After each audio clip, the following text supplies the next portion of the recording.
So hi everyone. So we have another dynamic entrepreneur and the powerful expertise in the law firm also. So Charanjit sir. So sir, please tell me something about yourself. हाँ जी, myself advocate Charanjit Grewal. Okay, sir. तो आज मैं यहाँ पर Bharat entrepreneur का जो summit है उसमें आया हूँ। तो I am the founder of Fateh legal nationals. हमारा मोहाली में और लुधियाना में सेटअप है। तो हम बिजनेस कंप्लाइंस में देखते हैं। Okay.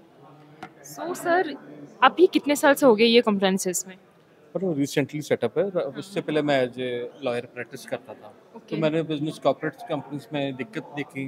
बिजनेस कंप्लाइंस के ऊपर लोग फोकस नहीं करते हैं। तो भारत एंटरप्रेन्योर एक माध्यम है जहाँ से हम भारत के एंटरप्रेन्योर से मुलाकात करते हैं।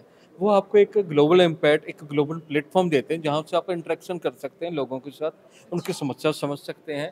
और भारत सरकार की एमएसएमई की लॉट ऑफ स्कीम है जिनके द्वारा जागरूक किया जाता है उनको। और सर ये आपका फर्स्ट इवेंट है या फिर इससे पहले आपने कोई इवेंट अटेंड किए हैं इस तरह से? नहीं, मैंने उससे पहले बहुत इवेंट अटेंड किए हैं, पर अब फर्स्ट टाइम मैं भारत एंटरप्रेन्योर इवेंट का सदस्य बन के यहाँ पर इवेंट अटेंड करने आया हूँ। अच्छा। तो सर कितने टाइम से हो गए आपको यहाँ पे? यहाँ पर हो गया ऑलमोस्ट 2 घंटे ऑलमोस्ट हो गए हमें। घंटे हो गए। हाँ। तो सर ये 2 घंटे में आज ये फर्स्ट टाइम आपने अटेंड की है, क्या है सर आपका एक्सपीरियंस इसमें? क्योंकि फर्स्ट जो होता था हमारे पहले बिज़नेस कॉन्फ्रेंस होता था, पर इस time we are coming up with a expose and conference also.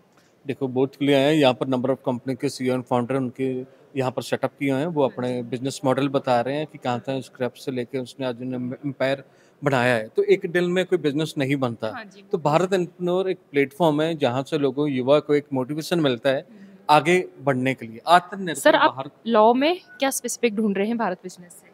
हाँ जी। लॉ से आप जो जिस प्रोफ़ेशन में हैं, उससे आप क्या बेसिकली लुक आउट कर रहे हैं यहाँ पे? देखो मैं यही चाहता हूँ कि अपनी जो मैं लीगल सर्विस हैं, जो बिजनेस कंप्लायंस हैं, जो वेंडर एग्रीमेंट्स हैं, या कोई भी हम इंटरलिंक्स हैं, आत्मनिर्भर भारत है, तो बिजनेस के उनको स्ट्रेटजी बताई जाए, पर लीगल कंप्लायंस होना बहुत जरूरी है। हाँ जी, आप केवल इंडिया के विद इन स्टेट बिजनेस नहीं कर रहे। अगर आपने एक अच्छा सक्सेसफुल बिजनेस मॉडल बनाना है तो आपको एक इंटरनेशनल बिजनेस कंप्लायंस लेकर आने पड़ेंगे अपने। भारत सरकार वैसे ट्रेडमार्क पेटेंट्स हैं तो उसके ऊपर स्कीमें हैं। एमएसएमई की लॉट ऑफ स्कीमें हैं। कोई रूरल एरिया से जो अर्बन है, टेक्नोलॉजी है, एडवांसमेंट है, कुछ चीज़ स्पेंड करना है तो भारत यहाँ के पॉलिसी होल्डर आए हुए हैं। ठीक है, तो उनके माध्यम से आप उनकी जानकारी ले सकते हैं। Thank you so much sir, आपको बात करके बहुत अच्छा लगा शुक्रिया सर। आपको। आपने बहुत अच्छा प्लेटफॉर्म दिया जहाँ से हमें बहुत कुछ सीखने को मिल रहा है। Thank you so much sir. Thank you.